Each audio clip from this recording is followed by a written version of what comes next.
Before I do anything today, I must wish my wife a happy anniversary. Yep, today is our 39th wedding anniversary. And that is a true testament to her tolerance because, like my granddaughter, I'm a lot.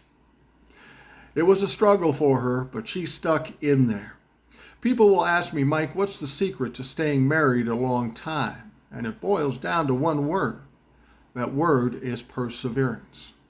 Now, my wife and I got married when we were 23. We were footloose and fancy free. We didn't have a lot of money, but we had enough to do what we wanted. And we did what we wanted. But then we had kids. Now, don't get me wrong, kids are the greatest gift in the world, but kids take up a lot of time, take up a lot of money. And then you have to buy a bigger, better house. That's more time, more money. Then you have to buy newer and safer cars. There's all kinds of events, sports, and all this stuff. This period is tough because there's a lot of money going out and a lot of time being spent.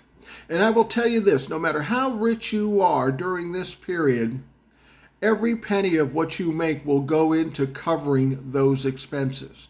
And it becomes very stressful. You start nitpicking between one another, and then it turns into all-out fights. At some point, you might look across a room and say, I don't even like that motherfucker. But you persevere. Over a little more time, your kids get older and more independent. They're not around the house all the time. You still don't have a lot of money, but at least you can maybe go out and see a movie, have dinner. And you think to yourself, oh, this is kind of nice. It'd be nice if we could do this to more. But then again, you're thrown back in the shit with all the money and all the time and all that stuff. But you persevere. But then comes the reward because your kids leave the home. They start their own families. They have your grandkids. And I will tell you this right now. Grandkids are the greatest humans on this earth. I'm just fucking saying. You don't need the big house, the fancy cars anymore, so you downsize your life. Your bills are a lot lower than they used to be.